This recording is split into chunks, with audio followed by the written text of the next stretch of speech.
Nuestro Dios, nuestro Padre, en esta mañana nos llegamos a ti así como estamos, pidiendo que tu gracia superabunde sobre nosotros, que tu Espíritu Santo trabaje en nuestros corazones, en nuestras mentes, que podamos entender, Señor, la importancia de estar cerca de ti, la importancia, Señor, de tener tu presencia en nuestra vida. Derrama las bendiciones que tienes para nosotros esta mañana, en nombre de Jesús. Amén. Amén. Muy bien, gracias Julio. No sabía pensé que era ping-pong nomás. ¿Ah? Toca la guitarra. Me dijo Pablo que compones también esa música, ¿sí? Muy bien. Feliz sábado. Después de 2 meses estamos acá de vuelta. Algunas cosas a hablar. En primer lugar, decir lo siguiente. A partir de jueves estoy reflexionando bastante con los temas, tanto de mañana como a la tarde. La mañana, Balsa Las Perlas decidió hacer las 5 de la mañana. Pero yo tenía que despertarme a las 4, porque tengo que hacer todo ese tramo hasta allá y todo. Pero bueno, pero pensé algunas cosas. 2 cosas me están llamando la atención de las partes de la tarde, de los pioneros. Primera cosa, yo como ministro, como pastor, yo escuché muchos en estos años una frase muchas veces. Sí, pastor, siempre la misma cosa. ¿Escucharon esa frase? Siempre la misma cosa. Entonces yo pensé y tengo una respuesta, porque lo que dice es que tanto con Guillermo Miller o con José O'Higgins o Elena White de hoy, el tema, los otros más, habla que el reavivamiento, el avivamiento de una persona o de la iglesia es solamente por 2 cosas, no hay otras maneras. ¿Cuáles son estas 2 cosas? Oración y palabra de Dios. Entonces, cuando escuchamos, tenemos que orar, hermanos, tenemos que usar más la Biblia, es la misma cosa y lo vamos a escuchar siempre. Ahora yo me quedé pensando, si yo lo escucho años, ¿por qué no pasa algo en medio de la iglesia? Si es eso que provoca el avivamiento. Entonces me quedé pensando, de repente escuchamos, pero no practicamos como debe de ser. ¿Sí o no? Son las 2 cosas. Bueno, me quedé pensando un poquito ahora de mañana. Linda la reflexión de hoy y mañana. Les daría una orientación, una sugerencia, que nos reunamos, por ejemplo, acá, más cerca uno del otro, para que haya un poquito más de participación. Muy lejos es difícil, ¿tá? Más cerca. Yo quería hablar por 2 veces, pero me siento tan lejos que no me dio coraje. Entonces, cuanto más cerca, mejor para hablar, ¿tá? Me llamó atención y quiero repetirla, porque es una cosa que a mí me mueve, porque yo veo que es eso realmente. Y voy a repetir un poquito y intentar aclarar un poco más. Cuando los miembros de la iglesia se dediquen al servicio de Dios y deciden hacer una obra misionera, cuando acepten el trabajo desinteresadamente porque aman las almas por las cuales Cristo murió y desean unirse con el gran médico misionero, el Señor vendrá muy cerca de ellos para instruirlos. Y si había una cosa que Guillermo Miller sintió, empezó a predicar con los 50 años de edad. No fue como José Higgins, que se hizo pastor con 21 años de edad. ¿Ah? Y si hay una cosa que dice acá, dice que el Señor viene y se acerca para instruir. Entonces, cuando nosotros decimos así, no, pero yo no puedo, yo no soy capaz, es bueno sentirse así. Lo que no es bueno es, bueno, yo no soy capaz, entonces no acepto y no lo voy a hacer. Eso es lo que no está bueno. Es, yo no puedo, soy incapaz, pero alguien me puede instruir, porque ese se acerca y él entonces me instruye para hacer las cosas de Dios. Entonces no puedo decir, Señor, yo soy incapaz y no lo voy a hacer porque no lo sé hacer. Deja que Dios te va a enseñar. Y otra cosa que me llama la atención, bien al final, y ahí, eso lo tengo muy claro en mi mente, y algunas veces algunos no me entienden cuando dice así, cuando miren a Cristo como pastor y anciano de los creyentes, entonces podrán contar con la simpatía y el apoyo de los ángeles celestiales. Jesús será para ellos su alegría y corona de regocijo. Sus corazones estarán dirigidos por el Espíritu Santo. Avanzarán con el sello celestial, que es el sello del Espíritu, y en sus esfuerzos serán acompañados por un poder proporcional a la importancia del mensaje. Cuando miren a ¿quién? A Jesús como pastor y anciano. Tenemos que sacar un poquito la mirada para los hombres, inclusive yo como pastor. Poner un poquito más la mirada a Jesús. Algunos, este es mi último año, algunos ya quieren que me vaya, lo demuestran eso ya en mi actitud, ¿tá? Yo sé, es así, es normal, eso yo ya lo vengo pasando ya hace años ya, ¿tá? Es normal, no es 100%. Algunos dicen, pastor, quédese, tengo que ir, porque la obra es así. Pero aquí no es lo importante el que viene o que se va, lo importante es alguien, tenemos que entender eso, que Jesús tiene que guiarnos, es Él que tiene que hacer la obra, Él es el pastor, Él es el maestro, es Él que hace su obra a través del Espíritu Santo. Paremos de confiar o tener nuestra esperanza en hombres, miremos más a Jesús en su palabra y en la oración. Ahí hago otra sugerencia y entro en el tema de esta mañana. Quién sabe a los sábados, qué lindo, empezamos con bastante gente hoy en la escuela, el culto divino. Qué bueno que si continuamos, porque la revista habla sobre 30 días, pero es una continuación por lo reavivado en su palabra. Qué bueno, entonces por sábado en la mañana, a las 8:30, podríamos continuar todos los sábados, reunirnos, no tiene que ser un grupo pequeño, los que pueden, reunirnos y empezarnos más temprano, porque solamente eso puede provocar un realmente en nuestras vidas. ¿Ok? Génesis capítulo 3, versículo 23. Enquanto ustedes buscan, estos días yo participé de un sepelio, hice el entierro de un chico de 15 años de edad. Lo bauticé. Estudió aquí en la escuela. La hermana Juanita del centro estudió con él, con su mamá, todo más. Cuando estuve en el sepelio, yo llegué y estaba llorando ahí. Y después me acerqué un momento y ella habló conmigo. Ella dijo algo que yo escucho muchas veces. ¿Por qué Dios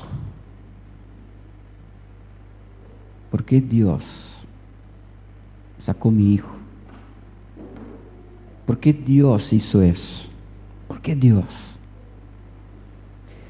Si hay un dolor muy grande es perder un hijo. Dice que es una cosa que la persona no se recupera más.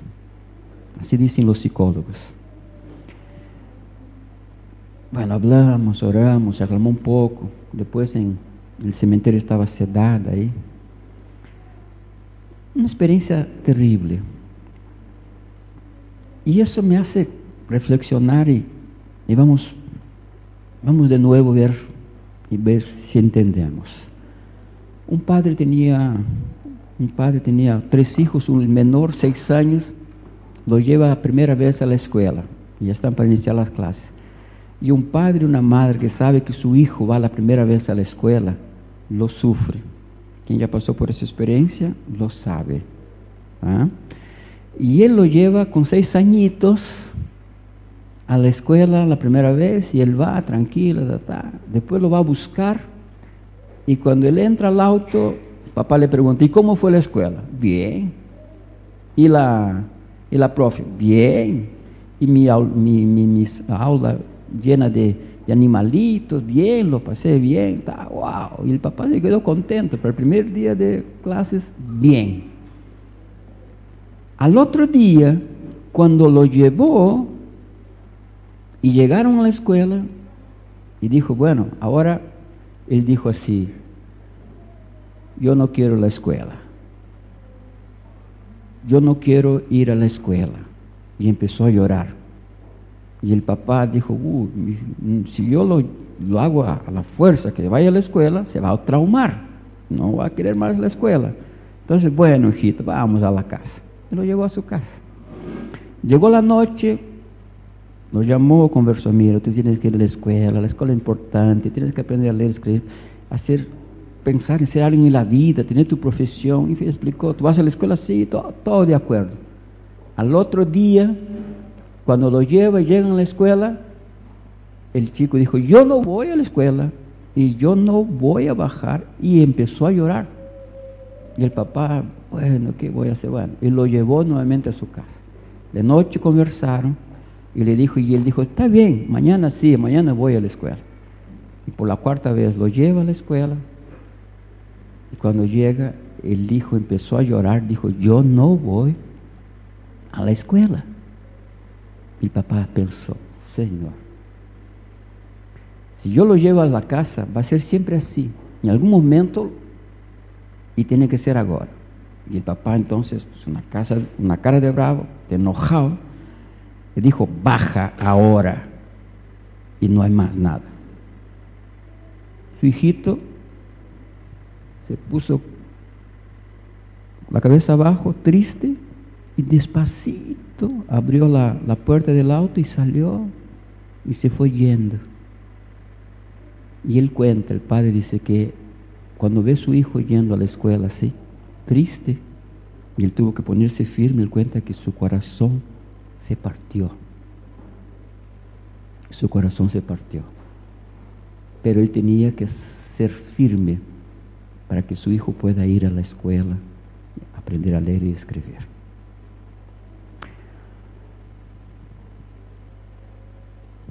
Génesis capítulo 3, versículo 23, 24. Y lo sacó Jehová del huerto. Miren lo que dice la Biblia. Lo sacó, Dios sacó a Adán y Eva. Lo sacó Jehová del huerto de Edén para que labrara la tierra de la que fue tomado. Echó, miren la otra expresión, echó pues fuera al hombre y puso querubines al oriente del huerto de Edén, y una espada encendida que se revolvía por todos lados para guardar el camino del árbol de la vida. ¿Qué dice la Biblia? La Biblia dice que Dios los sacó, dice que Dios los echó. Pero ¿qué Dios es ese? El Padre, el Creador, que cría a su criatura, dice que lo saca y lo echa de la propia casa que él había construido para ellos, el lugar que él había dado para ellos, lo saca. ¿Qué padre es ese? ¿Malo, sí o no? ¿Y por qué no malo? ¿Qué dice la Biblia? ¿Y si él se había quedado ahí? ¿Qué pasaría con Adán y Eva que se hubieran quedado? ¿Qué dice la Biblia? ¿Que comerían qué? Árbol de la vida. ¿Qué quiere decir eso? Que vivirían para siempre, pero vivirían ¿cómo? Hoy, si Adán estuviera en nuestro medio y Eva, nosotros los veríamos totalmente desfigurados. No sé si andarían ya con 6.000 años, si andarían, que de repente estarían acostados en una cama y todos enfermos, llenos de cáncer, de tumores, de enfermedades. ¿Sería lindo verlos así? Por eso Dios los echa de ahí, porque quería verlos, quería ver el bien de ellos. Sabía lo peor que venía más adelante. ¿Le partió el corazón de Dios hacer eso? Le partió. A echar sus hijos que él había criado, le partió, le rompió su corazón. No piensen que fue fácil.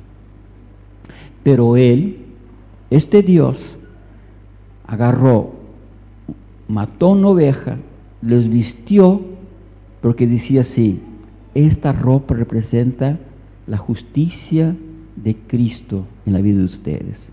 Porque un día alguien, mi propio hijo, viene a morir por ustedes.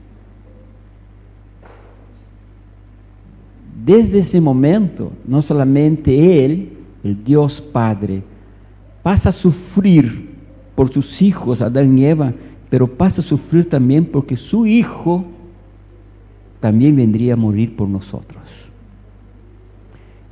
Y si hay alguien, porque nosotros pensamos muchas veces en el dolor de la vida, en las sorpresas de la vida, pensamos que todo nos pasa a nosotros y más a nadie, y nos olvidamos que el propio Dios Hijo tuvo hambre, tuvo sed, fue traicionado por alguien que él quería salvarlo, 3 años y medio luchando,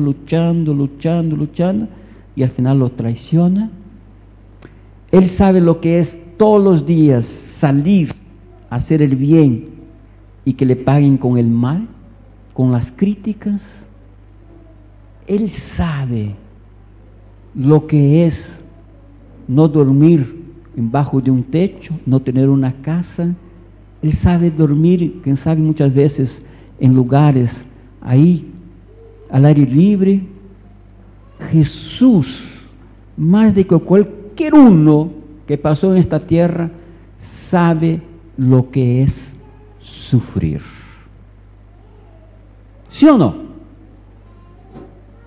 Entonces, cuando nosotros pensamos en nuestras aflicciones, en nuestros momentos difíciles, acordémonos que ya hay alguien que sufrió mucho más que nosotros y que se le partió su corazón a ver a sus hijos ir para la escuela de la vida. Ahí viene esta parte importante: escuela de la vida. ¿Y cómo es la escuela de la vida? Nosotros que somos mayores, ¿cómo es la escuela de la vida? ¿Es fácil? ¿Cuántos golpes? ¿Sí o no? ¿O creen que yo no llevé golpes en la vida? Todos llevamos golpes en la vida, ¿sí o no? Y cuando vemos a estos chicos, como padres y abuelos, queremos que ellos no pasen por estos. Pero cuanto más les damos la protección y no dejamos a ellos que vivan en la escuela de la vida, menos los preparamos para la vida. Es como desear que ellos no reciban golpes, pero cerca o lejos ellos van a recibir golpes de la vida. Y nosotros como padres tenemos que enseñarlos a ellos a enfrentar los golpes de la vida, a enfrentar los golpes de la vida. Yo veo padres que sufren mucho porque no enseñaron a sus hijos a enfrentar los golpes de la vida en la escuela de la vida. Y la escuela de la vida es dura, es difícil, pero es la única manera de aprender a vivir. No hay otra manera. Ahora, si yo aprendo a vivir con Dios, es mejor todavía. ¿Sí o no? En la escuela de la vida. Bueno, y ahí yo quiero cerrar de la siguiente manera. Cuando yo llegué a Brasil en 1973, con 7 años de edad, Tenía 7 años. En ese tiempo no se permitía 6 años, 5, 4 años ir a la escuela. Era con 7 años. La primera cosa que mis padres hicieron, me mandaron ¿dónde? A la escuela. Para aprender a leer y a escribir. Pero ahora llegaba un chico de Perú con su cabeza que solamente sabía hablar el castellano y tenía que entrar en una aula donde todos hablaban portugués, donde la maestra hablaba y enseñaba portugués. Fácil. ¿Y saben lo que significa Perú en portugués? Significa pavo. Pavo. Entonces me decían así, pavo, Perú, glu, glu, glu, glu. Escuché mucho de eso. Mucho de eso. ¿Ah? Pero no es eso. Lo que yo quería decir es lo siguiente, que cuando yo estaba ahí estudiando, en ese tiempo se enseñaba la tabla hasta el 12, no era hasta el 10 nomás. ¿Y cómo se enseñaba? La maestra decía así, apenas la tablada del 7, mañana yo voy a elegir uno así, entonces elegía uno, vení para acá, todo enfrente de todos. Ella traía una regla, esas reglas de coser de madera, Patricia debe conocer esas reglas, ¿sí? Ella tenía esa regla así y mandaba extender la mano y di la tabla del 7 y empezaba. Y cuando uno fallaba, le mandaba un reglazo en la mano. Ustedes no saben cómo aprendí la tabla hasta el 12. Nunca, yo no quería que me mandaran una reglada de eso. Entonces aprendí la tabla del 12 hasta el 12, así, hasta ahora lo sé.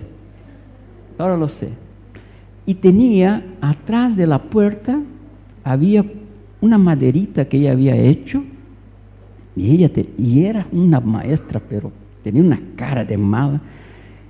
Tenía una maderita que lo hizo con chapitas de botellas, esas de gaseosas, así, para arriba, así.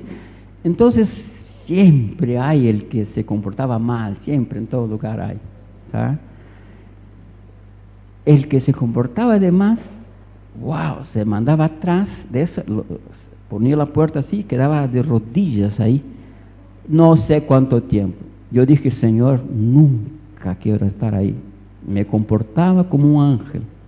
¿Tá? No saben que cuando terminaba las clases, mis ganas era ir para mi casa. El mejor lugar para mí era mi casa. No era estar ahí. ¿Ah? Es así la vida. Y ahí yo me quedo pensando. Ahí viene la reflexión. Por eso lo estoy contando. No estoy contando para que, lo estoy contando para el siguiente. ¿Por qué yo deseaba irme para mi casa? ¿Por qué deseaba irme para mi casa? Para no sufrir. En algún momento me caía la regla, me mandaban para ahí y otras cosas más. ¿Sí o no? Cuando yo deseo ir a la casa del Padre, y muchas veces no entendemos, cuando pasa algo en nuestra vida que no es bueno, es para que desearmos irnos para la casa del Padre de una vez. Y no lo entendemos. Y nos acomodamos. Bueno, murió fulano. Bueno. Perdió el empleo. Bueno. Pasó un accidente. Bueno. Se enfermó. Bueno. Si no hay más el deseo de regresar para cerca del Padre, se pierde el objetivo donde Dios permite las aflicciones de la vida. Yo tengo que desear de una vez regresar a la casa del Padre, a la casa que Él está preparando para nosotros. Recuerda de eso. Recuerda que en los momentos difíciles de la vida, Dios quiere decirte, desea de una vez regresar a la casa del Padre. Ahí yo quiero cerrar con Romanos capítulo 8. versículo 18. Miren lo que dice. Romanos 8, 18. 8, 18, Pablo escribió lo siguiente. 8, 18 de Romanos. Tengo por cierto que las aflicciones del tiempo presente no son comparables con la gloria venidera que nosotros ha de manifestarse. Cualquier aflicción que pasamos acá no se compara de lo que Dios preparó para cada uno de nosotros. No se compara. En la escuela de la vida vamos a tener aflicciones, vamos a pasar por situaciones difíciles. Deseamos de una vez ir para con el Padre y deseamos que Él regrese de una vez y nos dé fuerza para soportar todas estas cosas. Hoy le estaba diciendo a Pablo, hoy de mañana, solo en la meditación, yo pensé 4 cosas. Reflexioné más una. Yo pensé una cosa así y aquí termino. ¿Quieres saber cómo está tu vida espiritual? Nosotros adventistas nos acostumbramos a medir nuestra cristiandad, cómo estoy en mi vida espiritual, con lo que estamos haciendo o con lo que dejamos de hacer. Es una manera muy equivocada. Se escucha mucho. Hagamos, dejemos, hagamos, dejemos, hagamos y dejemos. No hagan eso, dejen eso y así. ¿Quieres medir tu vida espiritual? Si estás a sola con Dios todos los días, meditando en su palabra y en oración íntima con Él, puedes tener una seguridad: Dios te va a salvar. Si estás a sola con Dios, repito, en la palabra y en oración, Dios te va a salvar. Porque Él te va a encontrar así, de esa manera, y es eso que te va a salvar. Ahora, si no estás a sola con Dios y en su palabra, te vas a perder. Wow. Pero todo lo bueno que yo hice, Dios dice así, no vale nada. No vale nada. Para mí lo que vale es estar en mi presencia. Si hoy yo no puedo estar con Él en su casa, puedo estar con Él en la comunión. Porque lo que más Él desea es tenerlo cerca a Él. Cuando Adán y Eva pecaron, Dios nos preguntó qué hicieron. La primera pregunta que Él dijo, mejor dicho, Él dijo, ¿dónde están? Porque la preocupación de Dios es, ¿dónde estás? ¿Lejos o cerca de mí? Esa es la preocupación de Él. Mide tu vida espiritual, si estás cerca o lejos de Él. Es la manera correcta de medir tu vida espiritual. Y cuando tú te acerques a Él, tú vas a ver que vas a tener ganas de acercar otros a Él. Cuando estás lejos de Él, tú vas a tener ganas de alejar otros de Él. Y lo vas a hacer. Ni que sea inconscientemente. No hay otra manera.